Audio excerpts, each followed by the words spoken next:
Jazakallah khair, Abu Rakila.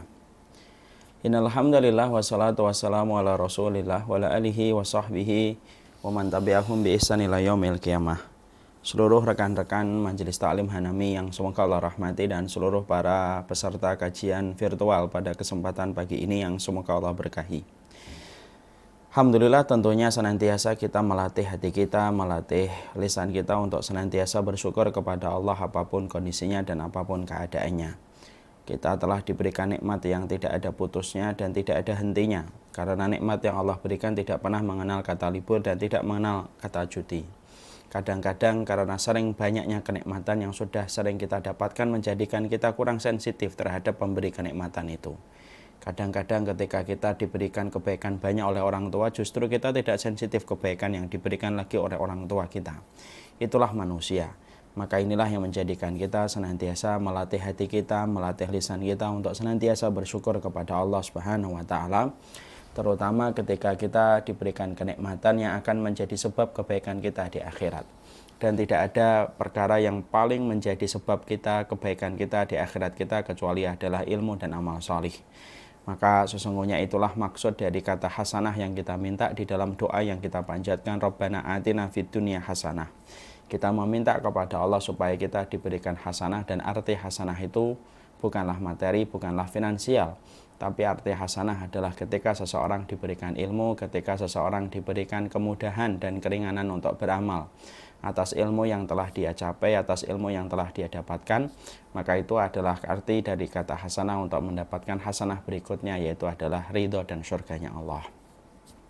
Semoga hati kita dan jiwa kita selalu lapang untuk menerima setiap ilmu dari setiap kebenaran yang dijelaskan oleh Allah dan Rasulnya sebelum kita menutup mata, karena demi Allah tidak akan pernah tegak kehidupan akhirat kita, tidak akan pernah rapi kehidupan akhirat kita sampai rapinya kehidupan kita bersama ilmu dan amal solih. Kepada Allah kita meminta ilmu, kepadanya pula kita meminta kekuatan supaya setiap ilmu yang kita dapatkan bukan hanya menjadi hiasan di kepala kita dan bukan hanya menjadi narasi di pikiran kita, tapi kita berharap setiap ilmu dan setiap kebenaran yang kita peroleh dan kita dapatkan mampu mengukir kehidupan nyata kita sehari-hari sesuai dengan ridhonya Allah. Dan ingat, tanda barokahnya ilmu adalah merubah kita menjadi lebih baik.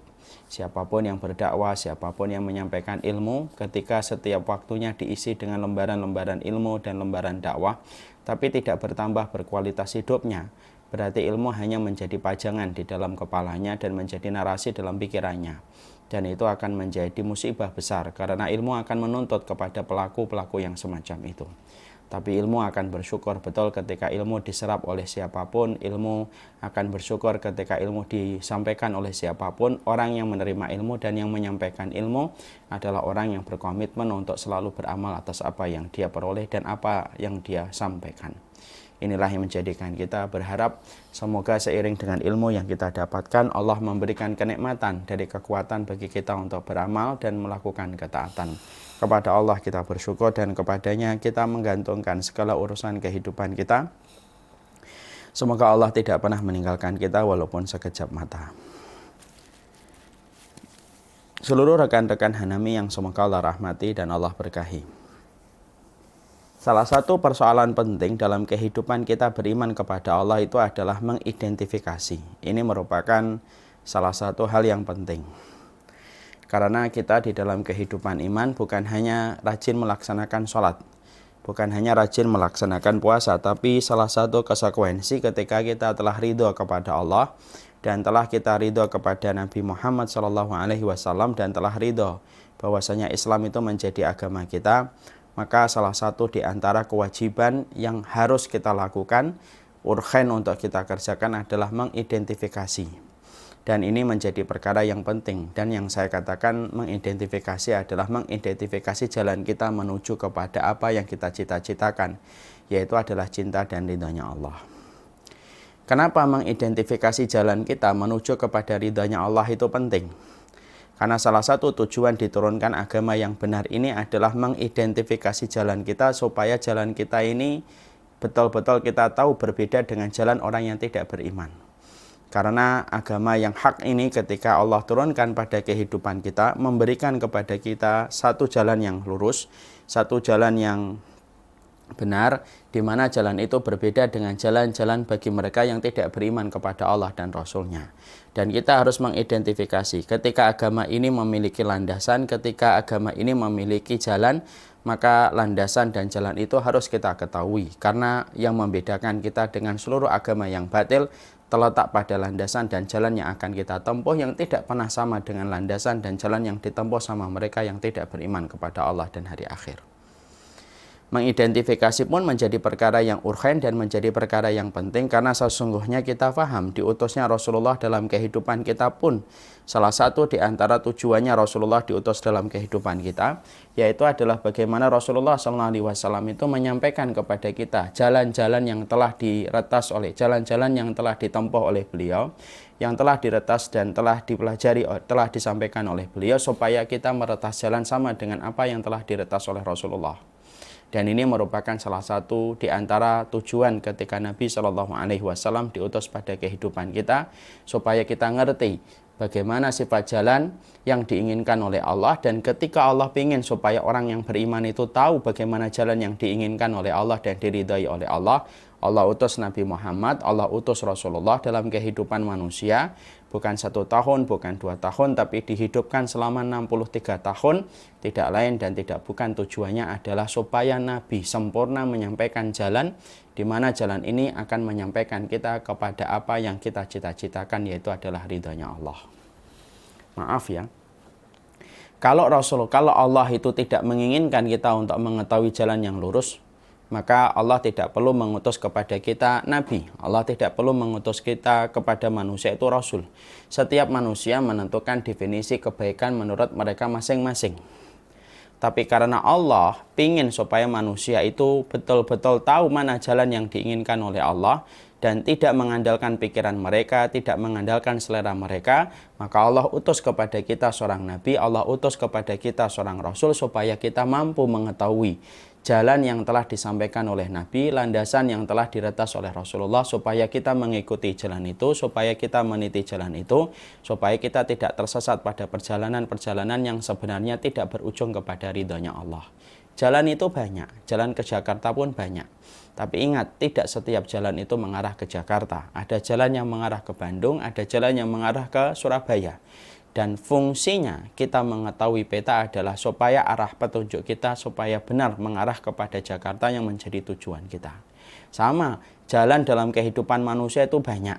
Dan sesungguhnya diutusnya Rasulullah pada kehidupan kita supaya Rasulullah menerangkan kepada kita mana jalan yang akan menyampaikan kita kepada Allah, mana jalan yang akan menyampaikan kepada ridhonya Allah, mana jalan yang akan menyampaikan kita kepada surganya, dan bukan jalan yang dimurkai oleh Allah, bukan jalan yang dibenci oleh Allah, dan bukan jalan yang bermuara kepada neraka. Waliyadzubillah. Dan itulah yang menjadikan kita akhirnya faham identifikasi dalam kehidupan orang beriman itu sangatlah penting dan teramat penting pada kehidupan kita. Bukankah kita, kalau kemudian kita renungkan, bukankah kita setiap harinya, setiap waktunya itu kita selalu berdoa kepada Allah. Dan ada satu doa yang pertama kali tertera di dalam Al-Quran. Apa doa yang pertama kali tertera di dalam Al-Quran? Bukan doa meminta surga, bukan. Doa yang pertama kali tertera di dalam Al-Quran adalah ihdinas siratal mustaqim. Jadi kalau kita perhatikan surat Al-Fatihah yang disebut dengan Fatihatul Kitab, surat Al-Fatihah yang disebut dengan pembuka kitab, kita akan menjumpai pada surat pembuka di dalam Al-Quran itu ternyata ada doa yang pertama kali Allah terterakan dan Allah kalamkan di dalam awal pada surat yang pertama kali Allah tempatkan menjadi surat yang pertama. Apa doa yang pertama kali Allah kalamkan di dalam surat Al-Fatihah? Yaitu adalah ihdinas siratal mustaqim. Ya Allah, berikanlah kami petunjuk jalan yang lurus. Jadi ternyata permintaan kepada jalan yang lurus itu merupakan permintaan paling penting dalam kehidupan manusia. Permintaan ketika kita mengetahui jalan yang lurus itu merupakan permintaan yang harus sering kita panjatkan kepada Allah. Saking pentingnya jalan yang lurus ini sampai kita sehari semalam itu 17 kali kita meminta kepada Allah supaya kita diberikan jalan ini. Dan itu menunjukkan kepada kita sesungguhnya jalan yang lurus. Sesungguhnya identifikasi jalan yang lurus dan bagaimana kita mengetahui siratal mustaqim bagi kehidupan kita setelah kita beriman kepada Allah itu teramat penting, sangatlah urgen. Bukan hanya karena kita sudah mengetahui bahwasanya Rasulullah itu telah diutus dalam kehidupan ini supaya menerangkan jalan itu, tapi sejatinya Allah ngajarin kita di dalam surat Al-Fatihah. Kenapa kita dari semenjak Rasulullah sampai kita hari ini, setiap harinya, setiap waktunya, 17 kali kita membaca doa ihdinas siratal mustaqim. Ini merupakan doa yang paling sering kita panjatkan kepada Allah dalam setiap doa kita. 17 kali minim kita itu berdoa untuk mengajarkan kepada kita bahwasanya manusia itu berkebutuhan besar kepada jalan yang lurus. Dan ini merupakan salah satu perkara pokok yang tidak boleh longgar dan tidak boleh kita lalai di dalamnya.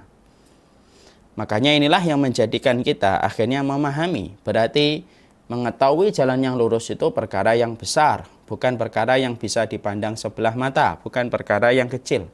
Tapi sesungguhnya mengetahui jalan yang lurus, mengidentifikasi jalan yang lurus itu perkara yang sangat penting. Pertanyaan kita setelah kita mengetahui agama ini diturunkan untuk membedakan jalan agama Allah dengan jalan yang bukan datang dari agama Allah, dan kita mengetahui jalan yang lurus itu merupakan fungsi dan tujuan Rasulullah diutus untuk menerangkan jalan ini kepada manusia supaya dia sampai kepada ridhanya Allah. Step kita berikutnya adalah why. Kita bertanya, kenapa kita harus tahu jalan ini? Kan mungkin ada yang bertanya, kenapa saya harus meminta jalan yang lurus? Kenapa kita harus mengidentifikasi jalan yang lurus itu? Maka kemudian para ulama lalu mengatakan, kenapa kita harus mengidentifikasi dan kenapa kita harus memahami jalan yang lurus ini? Karena yang pertama dikatakan oleh Imam Ibnu Qayyim, karena kenikmatan terbesar manusia itu adalah kenikmatan ketika dia mendapatkan jalan yang lurus. Pemahaman yang benar, itu merupakan nikmat yang paling besar. Karena sesungguhnya rusak kehidupan manusia, baik dalam konteks di dunia dan di akhirat, kalau dia tidak memiliki pemahaman yang benar. Berarti dia tidak mendapatkan warisan Rasulullah ketika tidak mendapatkan pemahaman yang benar. Makanya sampai dikatakan oleh Imam Ibnu Qayyim, sihatul faham wa husnul qasdi min a'dhami ni'amin allati an'amallahu ala abdihil mu'min. Makanya sampai Imam Ibnu Qayyim di dalam kitabnya I'lamul Muwaqqi'in, juz yang pertama halaman 78, sampai beliau berkata, sesungguhnya pemahaman tentang jalan yang benar, hati yang ikhlas, itu merupakan kenikmatan terbesar yang Allah turunkan dalam kehidupan manusia, melebihi istana yang kita miliki, melebihi mobil mewah yang kita kuasai. Kenapa? Karena sesungguhnya siapapun yang mendapatkan pemahaman yang benar dan hati yang ikhlas, orang itu berada pada jaminan Allah untuk berada pada kenikmatan akhiratnya ketika mereka telah mengetahui jalan yang lurus. Makanya penting kan? Karena tidak setiap orang mereka itu diberikan hidayah oleh Allah untuk mendapatkan jalan yang lurus. Banyak mereka yang rajin melakukan satu kebaikan, tapi belum tentu mereka mendapatkan jalan yang lurus.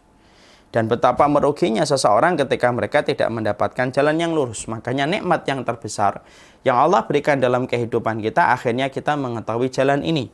Ketika kita faham tentang jalan ini, jalan yang ditinggalkan Rasulullah, jalan yang disampaikan Nabi selama 23 tahun beliau berdakwah kepada para sahabat dan diteruskan kepada kita selaku umatnya dan manusia, maka ini merupakan nikmat yang besar. Berarti nikmat itu harus digapai, nikmat itu harus diusahakan supaya betul-betul nikmat itu datang dalam kehidupan kita. Untuk menggapai kenikmatan ini kita harus mendatangi bola dan kita tidak bisa menunggu operan bola. Kita harus betul-betul berusaha. Kenapa? Nikmat itu harus diraih. Nikmat itu harus diusahakan. Kalaulah sesuap nasi, kita harus bekerja dari pagi sampai sore hanya untuk mendatangkan sesuap nasi, mengenyangkan lambung kita, mengenyangkan perut kita. Kita harus berusaha harus kemudian berusaha dengan kerja sampai mendapatkan sesuap nasi, apalagi tentang jalan yang lurus. Dan ini nikmat Allah yang besar. Tidak ada perkara yang paling besar kecuali adalah ketika seseorang itu mendapatkan pemahaman jalan yang lurus, sebuah jalan yang akan menjadi sebuah perkara besar dalam kehidupan di akhirat. Dan ini menjadi indikator kebaikan iman yang Allah turunkan dalam kehidupan manusia.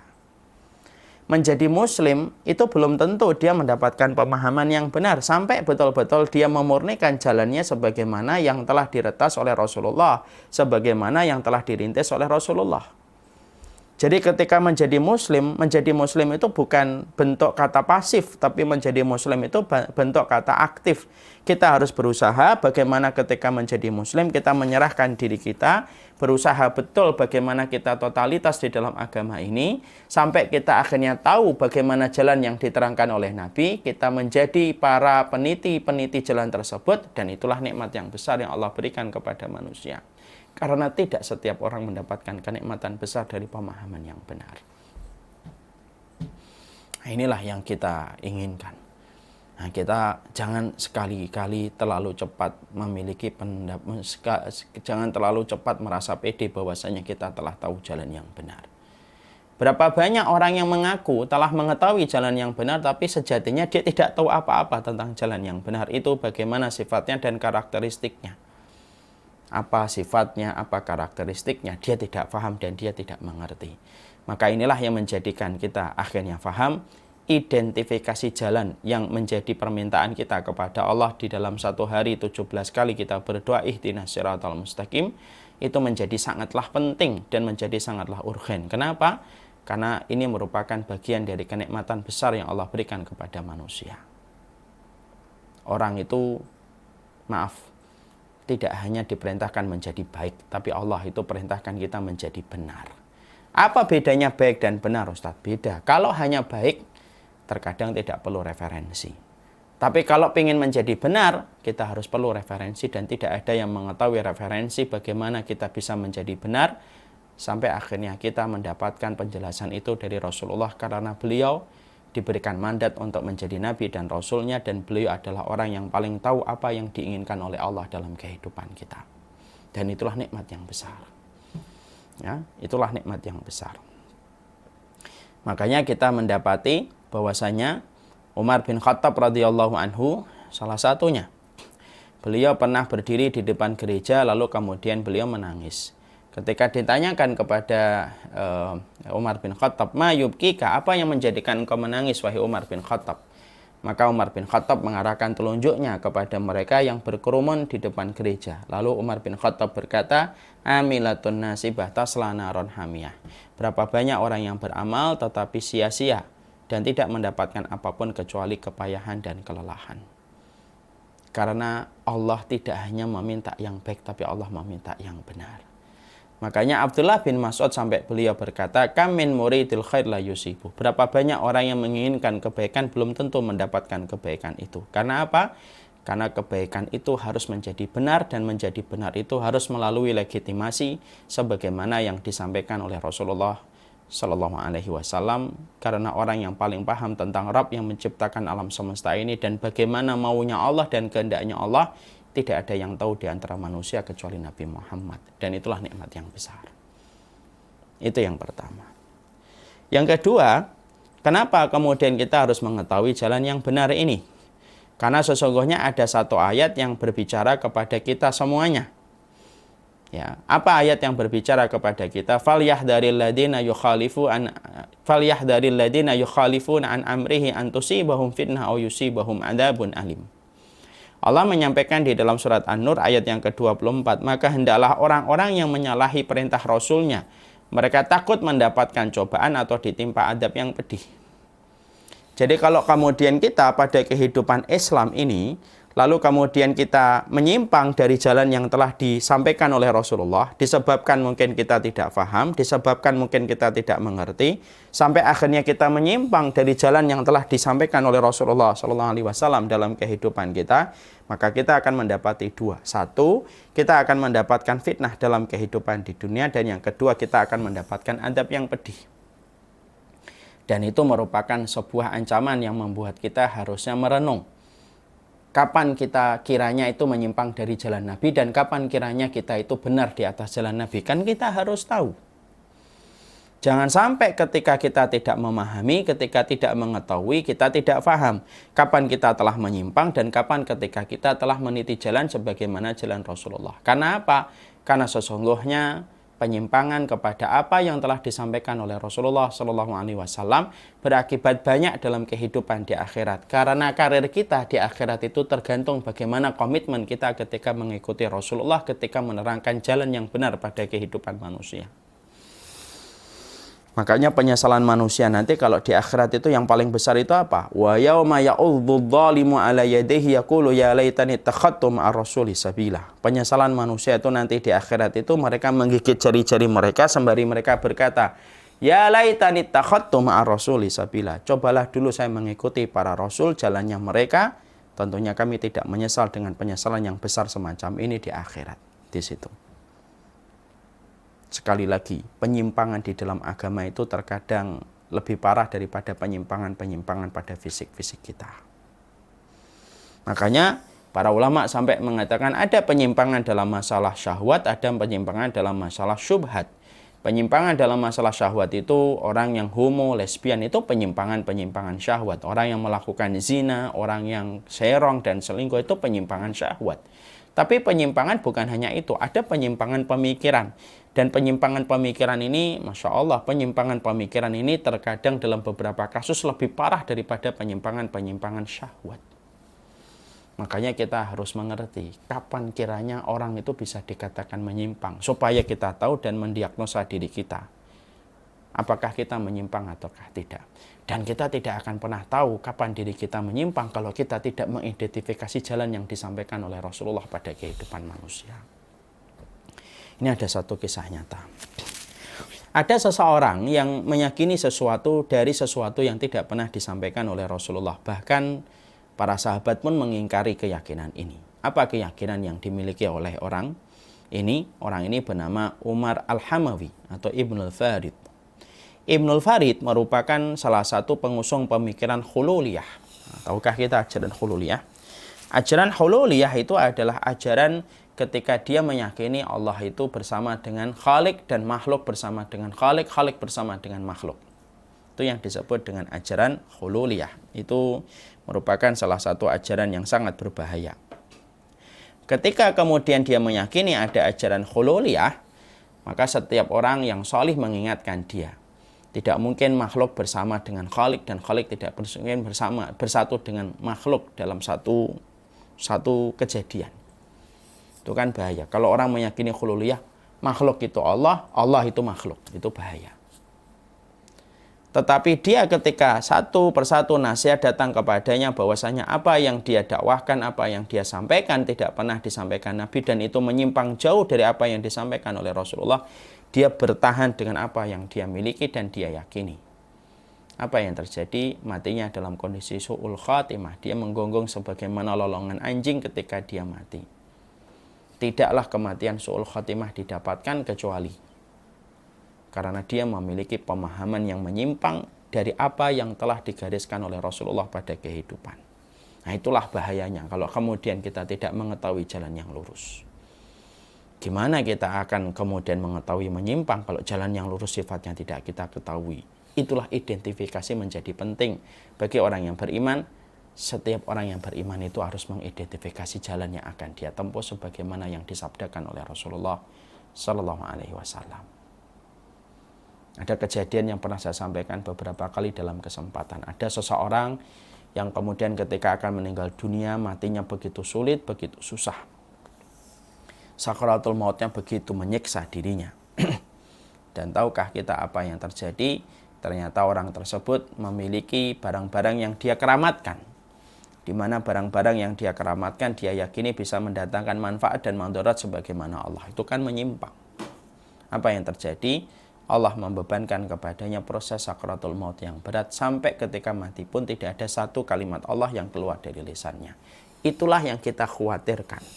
Kalau kemudian kita tidak mengidentifikasi jalan kita sebagaimana doa yang kita panjatkan, maka sesungguhnya penyimpangan bisa jadi menimpa kepada kita. Bukan karena kita mencintai penyimpangan, tapi bisa jadi penyimpangan itu terjadi karena kita tidak mengetahui bagaimana jalan tersebut. Bagaimana kemudian jalan yang benar sampai kita tidak sadar bahwasanya kita menyimpang. Orang yang tidak paham bahayanya makanan-makanan instan dan fast food, maka dia akan terus makan dan merasa itu makanan sehat. Tapi bagi yang sudah mempelajari pola hidup sehat, maka akan tahu fast food itu tidak mendatangkan kecuali adalah keburukan. Disitulah kita akhirnya paham. Identifikasi jalan itu penting bagi orang yang beriman. Kenapa? supaya kemudian kita tidak terperosok kepada penyimpangan yang bisa menyebabkan rusaknya karir kita, rusaknya posisi kita di hadapan Allah kelak dalam pengadilan akhirat, disebabkan penyimpangan. Dan penyimpangan itu dua, penyimpangan syahwat dan penyimpangan syubhat di dalam pemikiran. Dan penyimpangan pemikiran itu terkadang lebih parah daripada penyimpangan dalam persoalan syahwat. Nah, itu yang kedua. Yang ketiga yang kita harus pahami adalah sesungguhnya ketidakmengertian jalan kita, ketidakmengertian kita terhadap jalan ini hanya menyebabkan kepayahan tanpa faedah apapun dalam kehidupan di akhirat. Makanya di dalam kitab Sittu Durar disampaikan al-jahlu bitariq wa afatiha wal maqsud yujibu ta'ab al-katsir ma'al faidah al-qalilah. Ketidaktahuan terhadap jalan kebenaran dan ketidaktahuan bagaimana rintangan yang akan dihadapi ketika kita melewati jalan kebenaran, serta tidak mengetahui bagaimana tujuan dari jalan yang benar ini itu bagaimana menciptakan kehidupan kita sebagai hamba yang beriman, akan menghasilkan kepayahan yang sangat. Di samping itu kita akan mendapatkan sedikit kebaikan dalam kehidupan di akhirat. Jadi orang kalau mereka sampai tidak mengetahui jalan yang benar, orang kalau tidak tahu yang benar bisa jadi tersibukkan dalam perkara-perkara yang tidak benar. Sadar atau tidak sadar, tahu atau tidak tahu. Karena dia tidak mengetahui jalan yang benar. Akhirnya dia akan disibukkan oleh perkara-perkara yang tidak bermanfaat.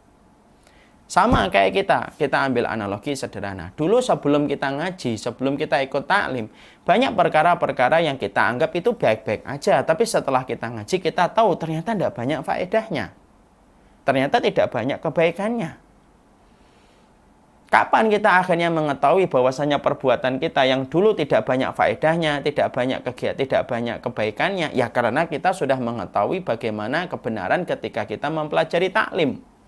Taklim itu menjadi obat dari getirnya ketidaktahuan kita ketika ketidaktahuan itu bermuara kepada kegiatan yang tidak bermanfaat.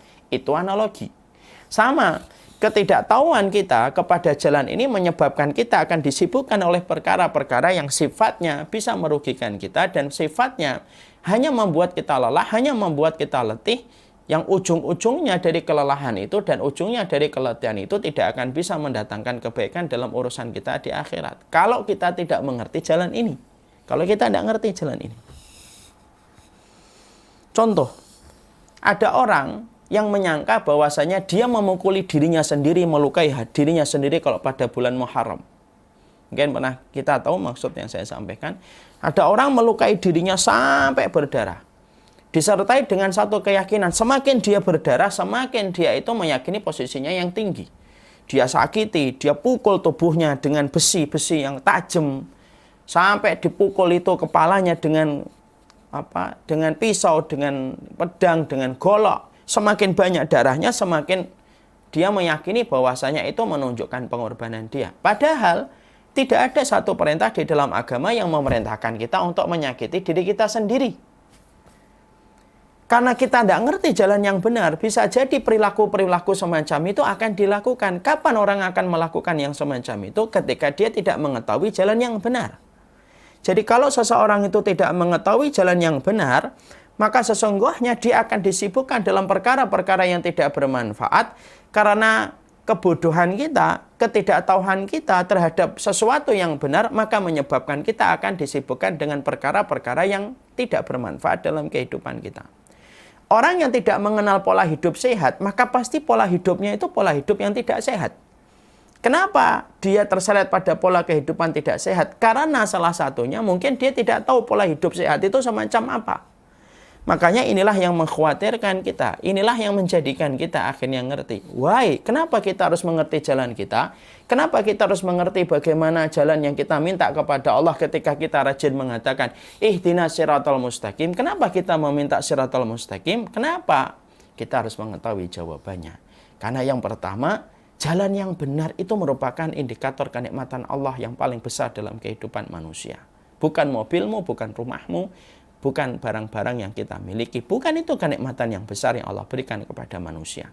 Kenikmatan yang paling besar kepada manusia itu diberikan oleh Allah. Pemahaman yang benar dari jalan yang benar. Yang kedua, ketidaktahuan kita kepada jalan yang benar itu akan menyebabkan kita terjebak kepada penyimpangan-penyimpangan. Dan setiap penyimpangan itu berujung kepada dua, fitnah di dunia dan azab yang keras dalam kehidupan di akhirat. Dan itu akan menjadikan kita khawatir gitu loh. Siapa yang tidak khawatir dengan kata fitnah? Siapa yang tidak khawatir dengan kata azab? Dan kata fitnah bergandengan dengan kata adab dalam satu ayat itu hanya berlaku ketika kita menyimpang dari jalan yang pernah disampaikan oleh Rasulullah SAW. Dan yang ketiga, ketidakmengertian kita kepada jalan yang lurus.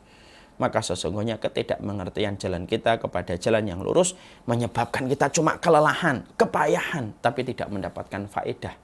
Karena apa yang kita lakukan hanya dalam perkara-perkara yang sejatinya tidak sesuai dengan apa yang Allah inginkan dan apa yang Allah ingin.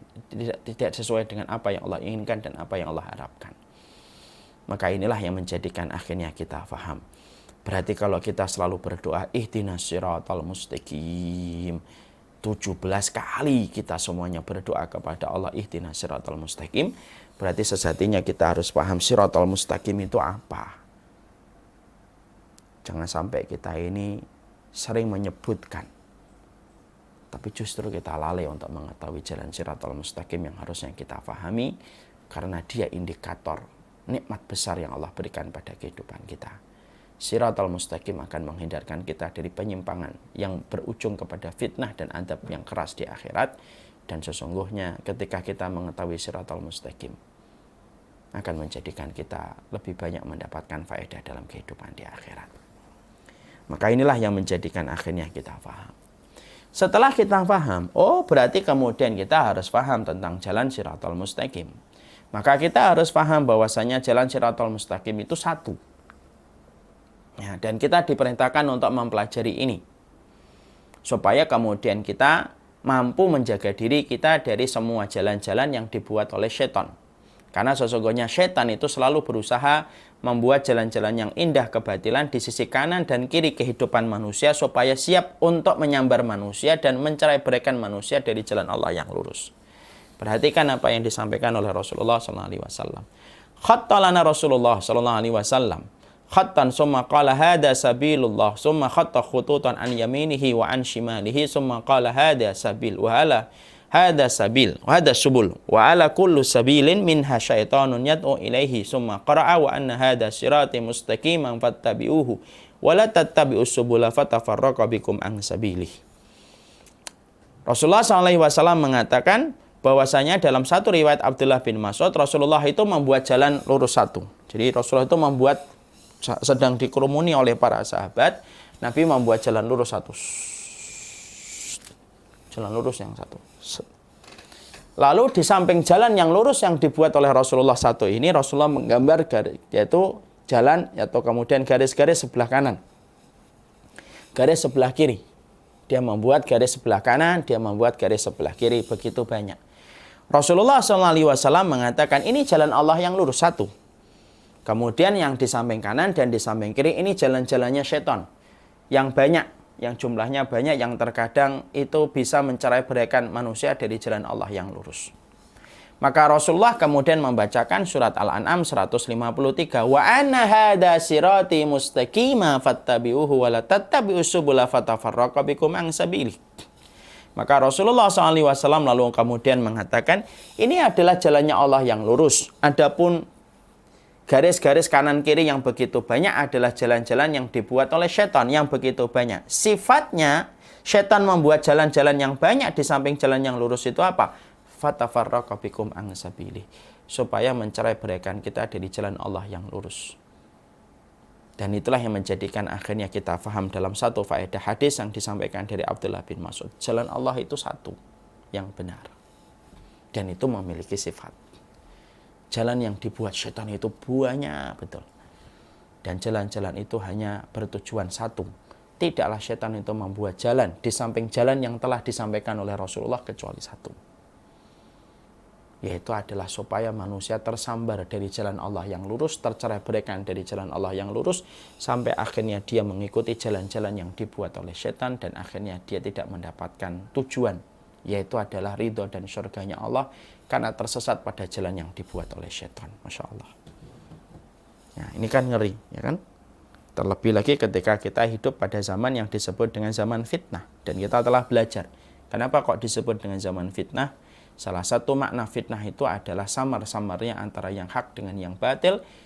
Karena begitu gelapnya fitnah, sampai akhirnya orang itu begitu sulit untuk membedakan mana jalan Allah dan mana itu jalan kebenaran dan mana itu bukan, dan mana itu jalan kebatilan. Ya. Makanya sekali lagi, kalau kita tidak mengidentifikasi jalan kita, mana bisa kita membedakan mana jalannya setan dan mana jalannya Allah kalau kita tidak mempelajari. Tapi dengan kita nanti mempelajari jalan Allah itu kayak apa yang disampaikan oleh Rasulullah, yang diikuti oleh para sahabat, kita akan mempelajarinya. Misalkan kita memahaminya dengan benar. Akhirnya dengan mengetahui yang benar, kita akan paham mana yang salah. Ketika tidak sesuai dengan apa yang telah dijelaskan dan telah disampaikan oleh Rasulullah SAW. Nah, ini yang kita harus mengerti. Kadang-kadang orang hijrah, tapi ternyata mereka tidak mengerti jalan yang lurus itu sifatnya apa saja. Padahal ini termasuk salah satu persoalan penting, persoalan urgen bagi kehidupan mereka yang hari ini telah mengikrarkan syahadat, telah mengikrarkan taubat, telah mengikrarkan syahadat. Salah satu konsekuensinya adalah dia harus mengikuti jalan Allah yang lurus, yang disampaikan oleh Rasulullah, yang diretas oleh Rasulullah dan dirintis oleh Rasulullah SAW. Maka sesungguhnya jalan itulah yang akan menyampaikan dan menghantarkan kita kepada ridhanya Allah. Coba lihat hari ini, ada sekularisme, ada liberalisme, ada pluralisme, ada komunisme. Dan mereka selalu memiliki narasi-narasi indah. Tujuannya satu, supaya kita tidak lagi menapak pada jalan kebenaran ketika kita mengikuti isme-isme yang ada dalam kehidupan di sekitar kita. Saya akan ambilkan sebuah kisah, ada sebuah contoh nyata. Ya. Dulu saya pernah membaca sebuah tulisan seseorang. Tulisan itu mengatakan dalam bahasa yang sangat indah. Islam itu jangan dijadikan sebagaimana patung yang kaku. Tapi jadikanlah Islam itu lentur dan lunak mengikuti kondisi tangan yang memegangnya. Bahaya. Tulisannya panjang, ujungnya cuma satu.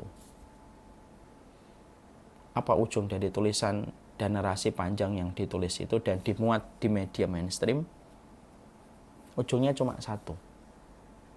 Supaya mementahkan keyakinan seorang muslim kepada kebenaran yang disampaikan di dalam kitabullah dan sunnah, dan supaya menghilangkan kulturnya orang yang beriman yang selalu berkata sami'na wa ata'na. Di situ.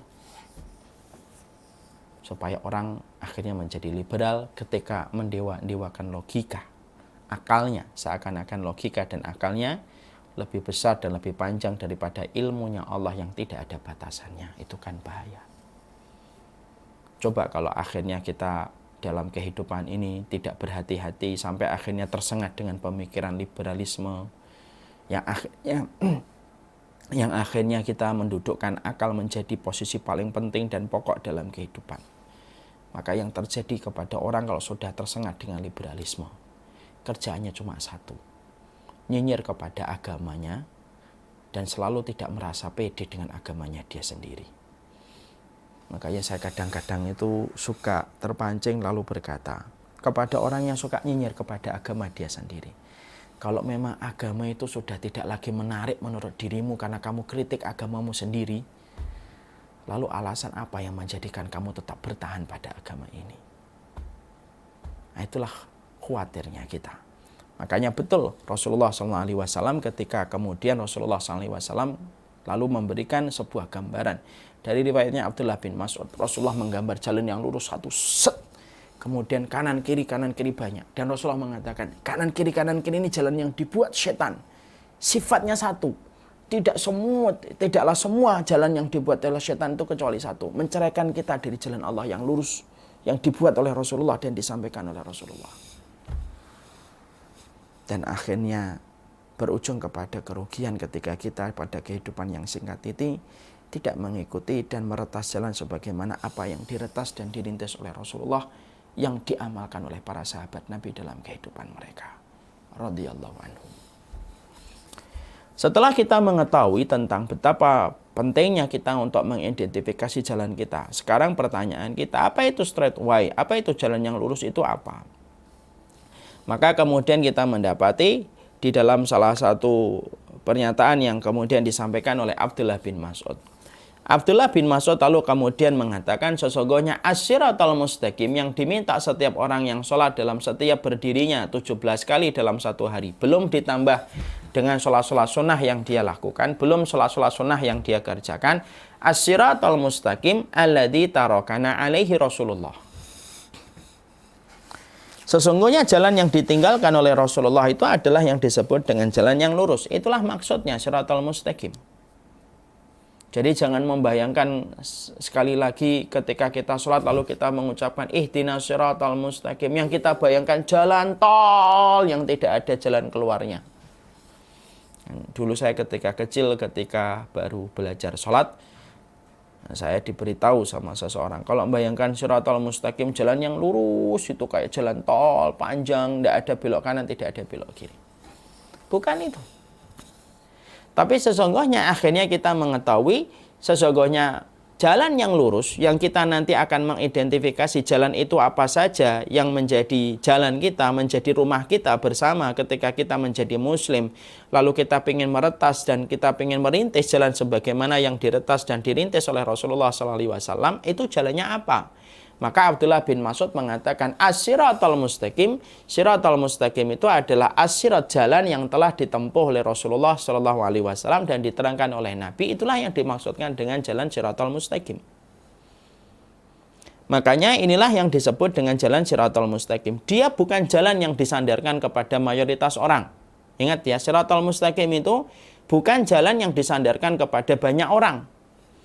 Bukan disandarkan kepada pemilik kekuasaan. Bukan disandarkan kepada hawa nafsu. Tetapi sesungguhnya siratal mustaqim itu adalah jalan yang ditempuh oleh Rasulullah SAW. Jadi kebenaran itu berpihak dan bernasab kepada Nabi SAW. Ya. Dan itulah yang kemudian kita harus identifikasi. Apa saja itu jalan yang diretas oleh Rasulullah dalam kehidupan beliau selama 23 tahun ngajarin para sahabat. Berarti sebenarnya kita pun berkewajiban untuk mempelajari jalan ini. Karena apa? Karena tidak akan pernah sukses kehidupan akhirat kita sampai betul-betul kita mengikuti jalan yang telah diretas dan dijelaskan oleh Rasulullah ini. Makanya para ulama sampai mengatakan, makanya kemudian para ulama sampai kemudian mengatakan jalan ini, jalan yang tidak disandarkan kepada banyak orang. Jalan siratal mustaqim bukan jalan yang disandarkan kepada kekuasaan. Siratal mustaqim bukan jalan yang disandarkan kepada hawa nafsu. Tapi jalan siratal mustaqim, jalan yang disandarkan kepada kitabullah dan sunnah. Walaupun seluruh manusia itu meninggalkan dan tidak ada yang cenderung kepada hal itu. Nah, itulah yang disebut siratal mustaqim. Kan kadang-kadang kita ketika sedang turun iman gitu ya, kadang-kadang kita menyandarkan kebenaran itu berdasarkan kebanyakan orang melakukan atau tidak. Kalau kebanyakan orang melakukan pasti benar, kalau sedikit orang yang melakukan pasti salah. Itu salah satu di antara rancunya kita kalau tidak mengetahui jalan yang benar. Ya, kadang-kadang saya dialog sama orang terus berkata, mosok banyak orang yang melakukan jadi salah gitu. Indikator sebuah jalan yang lurus yang benar, jalan siratal mustaqim itu tidak karena banyak dan sedikitnya orang yang berkerumun pada hal itu. Tapi jalan yang benar itu adalah jalan yang betul-betul ditinggalkan oleh Rasulullah SAW. Jalan yang ditinggalkan Nabi SAW, yang akhirnya jalan itu diikuti oleh para sahabat, itulah yang disebut dengan jalan siratal mustaqim. Makanya seseorang manusia nanti ketika dia sudah mengetahui jalan yang benar ini, ketika dia nanti mengidentifikasi, ketika dia mengenali karakteristiknya, bagaimana sifatnya dari jalan Allah yang ini, maka yang terjadi adalah dia tidak akan cepat kagum dengan kebanyakan orang yang melakukan. Dia tidak cepat terpengaruh dengan banyaknya narasi yang dia jumpai. Kenapa? Kalau orang sudah berdiri di atas ilmu, keyakinan kepada kitabullah dan sunnah yang dia pelajari, dan dia ngerti bagaimana konsekuensinya menjadi muslim untuk mengimani kitabullah dan sunnah, walaupun 1000 orang itu menggugatnya, dia akan tetap berdiri kokoh. Walaupun semua narasi dipakai untuk memojokkan dia, maka dia tetap akan tegar di dalam apa yang telah dia pilih ketika dia tahu apa yang dia ikuti itu sesuai dengan kitabullah dan sunnah Rasulullah SAW. Banyak di antara kita itu kadang-kadang menyandarkan kebenaran berdasarkan kebanyakan manusia melakukan. Banyak di antara orang yang kadang-kadang sudah ngaji, baru jalan sebentar, tiba-tiba ada narasi ini, ada narasi itu, kita menjadi bingung. Lalu akhirnya condong dan terpengaruh dengan jalan-jalan dan narasi-narasi yang lainnya. Semua itu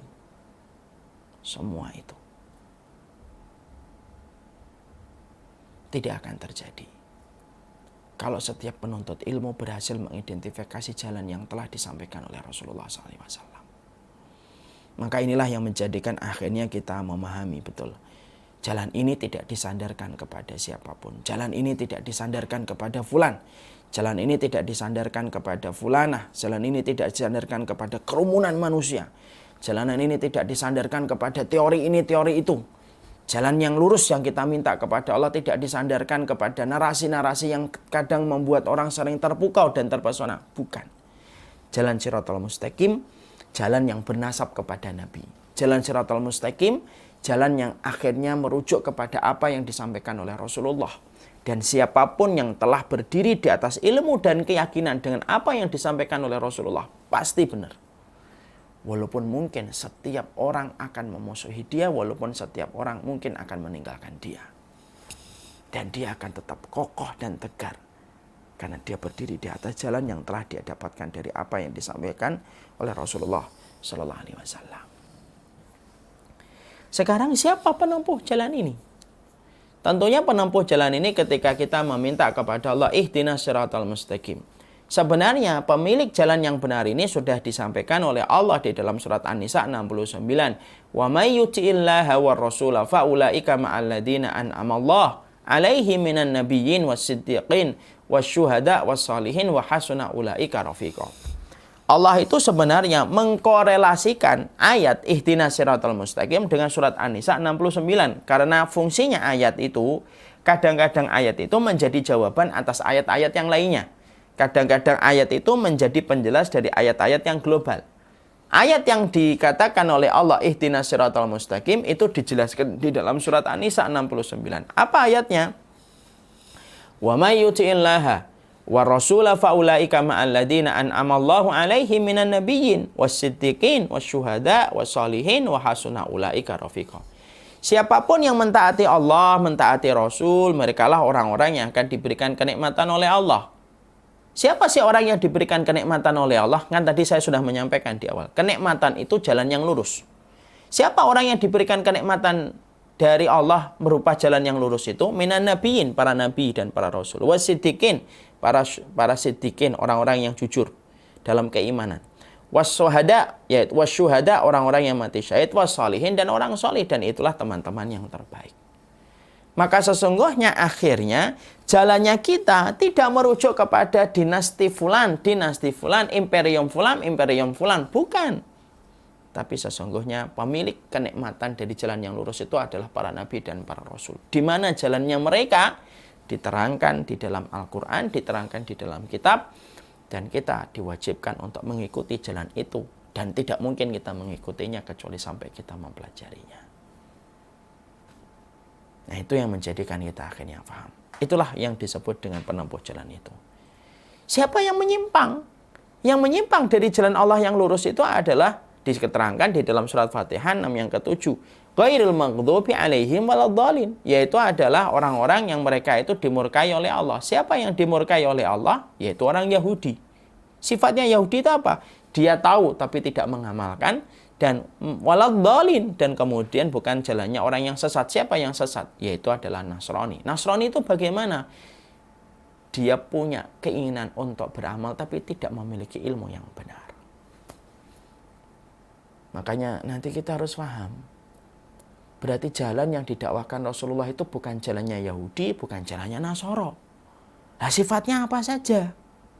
Maka inilah yang kemudian akan menjadi kewajiban kita. Jadi proses taklim kita ini, urutannya setelah kita mengetahui siapa itu Allah, urutannya setelah kita mengetahui itu siapa itu Rasul kita, maka kita diwajibkan untuk mengetahui jalan yang ditempuh oleh Rasulullah itu kayak apa. Supaya kemudian kita tidak terpengaruh dan kita tidak terpengaruh oleh pemikirannya Yahudi dan tidak terpengaruh oleh pemikirannya Nasara, yang sebenarnya kita minta kepada Allah supaya kita selamat dari pemikiran dua kelompok menyimpang ini. Ghairil maghdub, yaitu adalah orang yang sesat, orang yang dimurkai, waladhdallin, dan yang tersesat. Yang dimurkai itu adalah Yahudi, yang tersesat itu adalah Nasara. Makanya akhirnya itulah yang menjadikan kita berupaya betul. Berarti dalam kehidupan kita setelah kita beriman kepada Allah, beriman kepada Rasulullah, maka kewajiban besar yang Allah tetapkan dalam kehidupan kita, yaitu adalah identifikasi jalan yang kamu tempuh. Apakah jalan ini sama enggak dengan jalan yang telah disampaikan oleh Rasulullah? Dan ini perkara besar. Dan ini perkara yang harus tuntas sebelum kita menutup mata. Apa sih yang disampaikan Nabi kepada para sahabat selama 23 tahun kebersamaan Nabi di dalam dakwah, ketika didampingi para sahabat yang terus menemani mereka dalam sehari-hari mereka? Maka kita harus mengetahui jalan itu. Karena Islam kita tidak akan sempurna sampai kita mengetahui jalan tersebut. Islam kita tidak akan menjadi baik sampai kita mengetahui sifat jalan tersebut dan karakteristik jalan kita tersebut. Dan kita hidup pada zaman yang justru menjadi tambahan motivasi bagi kita untuk mempelajari jalan ini. Kenapa? Kita hidup pada zaman fitnah, ketika fitnahnya begitu gelap. Saking gelapnya, kadang-kadang membedakan yang hak dan yang batil itu butuh effort yang luar biasa hanya untuk tahu dulu mana yang hak dan mana yang batil. Belum lagi ketika kita harus mengusungnya dan membelanya. Baru mengetahuinya saja sudah susah. Baru mengetahuinya aja sudah sangat susah sekali. Dan itulah yang menjadikan akhirnya kita harus mengerti. Itulah yang menjadikan kita harus memahami. Kita hidup pada zaman, bukan zaman yang mudah bagi kita untuk beragama. Kita hidup pada zaman yang menawarkan kepada kita kesulitan untuk berjalan di atas kebenaran karena dominasi kebatilan yang ada di banyak tempat. Makanya zaman ini disebut dengan zaman fitnah. Karena kaburnya antaranya hak dengan yang batil. Kalau hanya mengetahui saja kita membutuhkan effort yang lebih. Apalagi ketika kita harus membelanya dan mengusungnya. Menjadi lebih berat kembali. Tapi minimal kita harus mengetahui dulu mana yang hak dan mana yang batil. Supaya kita tidak terperosok. Ada lubang di depan rumah kita aja kita harus tahu apakah itu lubang ular atau lubang kodok. Jangan salah mengidentifikasi. Akibatnya fatal. Salah mengidentifikasi sampai kita mengatakan itu lubang kodok lalu kita merogoh dengan tangan kita. Digigit tangan kita dengan bisa ular. Kalaulah salah mengidentifikasi lubang di depan rumah kita. Ketika kita menyangka itu lubang kodok ternyata itu adalah lubang ular. Menyebabkan fatalnya kita kehilangan nyawa. Apalagi mengidentifikasi salahnya jalan dalam kehidupan kita ketika jalan ini tidak sama dengan jalan yang disampaikan oleh Rasulullah SAW. Betapa mengerikan kehidupan kita nanti di akhirat. Berapa banyak orang yang menyangka di atas jalan yang benar. Dia menghujat, dia memvonis setiap orang sesat. Apakah itu jalan yang benar? Kita juga harus tahu. Kita juga harus mengerti. Supaya betul-betul inilah yang menjadi sebuah indikator kenikmatan besar. Yaitu ketika kita mendapatkan jalan hidayah. Ihdinas siratal mustaqim. Apa yang harus kita lakukan, Ustaz? Ustaz tadi dari awal sampai akhir menyampaikan pentingnya kita untuk identifikasi jalan yang benar, siratal mustaqim. Sebenarnya apa yang harus kita lakukan? Sebagai para penelusur kebenaran ini ketika kita ingin merubah kompas kehidupan kita menuju kebenaran. Setidaknya 2 perkara yang harus kita lakukan. 1, berdoalah kepada Allah setiap waktunya supaya kita diberikan hidayah jalan yang lurus dan tidak pernah putus. Ihdinas siratal mustaqim itu betul-betul kalau kita minta di dalam sholat kita difahami dengan iman dan konsentrasi pikiran kita. Bahwasanya kita minta kepada Allah supaya kita diberikan jalan yang lurus. Bukan hanya mencukupkan di dalam sholat. Bahkan di luar sholat kita minta kembali kepada Allah. Allahumma inni as'alukal huda wat tuqa wal afafa wal ghina. Ya Allah, aku meminta kepadamu petunjuk. Wat tuqa, ketakwaan, wal afafa, yaitu iffah, wal ghina, dan kecukupan. Minta kepada Allah supaya isme-isme yang dibuat oleh syaitan ketika begitu banyak di samping jalan Allah yang lurus itu tidak berhasil mencerai-beraikan kita dari jalan Allah ketika kita ingin bermuara kepada keridhaan Allah, ketika kita telah mengikuti apa yang diretas dan dirintis oleh Rasulullah Sallallahu Alaihi Wasallam. Yang kedua, kita harus mempelajari sifat jalan yang lurus itu apa. Ya, ta'riful haqqo, ta'rif ahlahu. Kenali jalan kebenaran itu apa, kamu akan mengenali siapa teman-temanmu nanti. Dengan kita mengenali kebenaran, kita akan tahu yang salah itu apa, yang tidak sesuai dengan kebenaran itu. Kadang-kadang mengetahui putih itu tidak perlu teori yang panjang lebar. Cukup ketahui hitam, ini hitam, berarti yang kayak gini putih. Dengan mengetahui lawannya, kita akan mengetahui hakikat sesuatu. Kalau kemudian kita ingin membedakan dan kita khawatir penyimpangan jalan yang menyimpang itu apa saja, tidak perlu mempelajari semua jalan yang menyimpang. Pelajari aja jalan yang benar. Yang sifatnya cuma satu. Kalau kita sudah mempelajari sifat-sifat dan karakteristik jalan yang benar itu apa saja, akhirnya nanti kita akan tahu mana jalan-jalan yang dibuat oleh syaitan yang bisa mencerai-beraikan kita dari jalan Allah yang lurus. Nah, inilah yang menjadikan saya bersama dengan Majelis Taklim Hanami, insya Allah kedepannya kita tidak lagi kajian tematik. Hijrah itu tidak hanya motivasi diri, tapi hijrah itu sudah harus pada level upgrading diri. Kita upgrade. Hijrah itu tidak lagi apa yang kita dapatkan dari hijrah, tinggalkan sesuatu karena Allah, pasti Allah mengganti, itu sudah kita lewati. Sekarang kita mengupgrade diri kita. Kita kajian kitab, kita akan mempelajari apa itu sifat-sifat jalan yang lurus yang telah disampaikan oleh Rasulullah, telah dijelaskan oleh Rasulullah, difahami para sahabat, dan itulah yang akan menjadi pembelajaran kita dalam kajian panjang kita bersama dengan Majelis Taklim Hanami dan para pemirsa yang lainnya. Semoga Allah merahmati dan memberkahi. Ini baru muqaddimah. Jadi kita menyampaikan strike your way ini, kita akan mengetahui apa sih jalan yang lurus yang harus kita ikuti. Sifatnya apa. Kita akan pelajari satu persatu kaedah-kaedah yang disampaikan para ulama sampai selesai. Saya harapkan semuanya istiqomah. Tidak ada yang absen. Supaya pemahamannya utuh. Dari satu jalan lurus ya, ketika kita nanti pahami sifat-sifatnya, baru dengan serta-merta ketika itu barokah. Dari jalan yang lurus satu kita akan tahu mana jalan yang tidak sesuai dengan apa yang disampaikan oleh Rasulullah Sallallahu Alaihi Wasallam. Barakallahu fikum. Ini yang dapat saya sampaikan dalam pertemuan hari ini. Semoga Allah memberikan keberkahan dalam setiap apa yang kita kaji dan setiap apa yang kita pelajari. Kepada Allah kita meminta, kepada Allah kita berharap kebaikan. Semoga Allah memberikan kebaikan dalam kehidupan kita. Wassallallahu ala nabiyyina Muhammad walhamdulillahi rabbil alamin. Saya serahkan kembali kepada Abu Rakila.